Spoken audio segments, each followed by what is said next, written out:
മലപ്പുറം കൽപ്പകഞ്ചേരി വളവന്നൂരിൽ അടച്ചിട്ട വീട്ടിൽ നിന്ന് 16 പവൻ സ്വർണവും പണവും കവർന്ന പ്രതി പിടിയിലായി. ഇടപ്പാൾ സ്വദേശി നടുത്തൊടിയിൽ സലാമാണ് പിടിയിലായത്. ജംഷീർ കൊടിഞ്ഞി നൽകും കൂടുതൽ വിവരങ്ങൾ. ജംഷീർ, എന്താണ് ഈ കേസിന് ആസ്പദമായ സംഭവം? പ്രതിയെ എപ്പോഴാണ് പിടികൂടിയത്?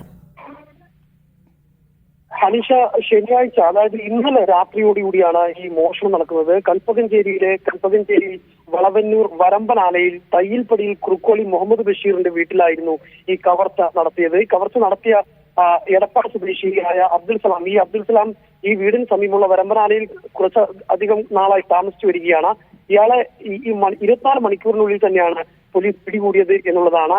വീട്ടിൽ നിന്ന് കവർന്ന വില കൂടിയ വാച്ചുകൾ, മൊബൈൽ ഫോണുകൾ അടങ്ങിയ തൊണ്ടിമുതലുകളുമായാണ് ഈ പോലീസ് ഇയാളെ തെളിവെടുപ്പിനായി പ്രദേശത്തേക്ക് എത്തിച്ചത്. കഴിഞ്ഞ ശനിയാഴ്ച, അതായത് ഇന്നലെ പുലർച്ചെ വീടിന്റെ പിറകുവശത്തെ ഗ്രില്ലിന്റെ പൂട്ട് തകർത്താണ് സലാം വീടിനകത്ത് കയറി കവർച്ച നടത്തിയത്. 16 പവൻ സ്വർണം നഷ്ടമായതായിരുന്നു വിവരം. എന്നാൽ ഇയാളെ പിടികൂടി കൊണ്ടുവന്നപ്പോഴാണ് 9 വാച്ചുകളും ലക്ഷത്തിലേറെ രൂപയും ഇയാളിൽ നിന്ന് ലഭിച്ചത്.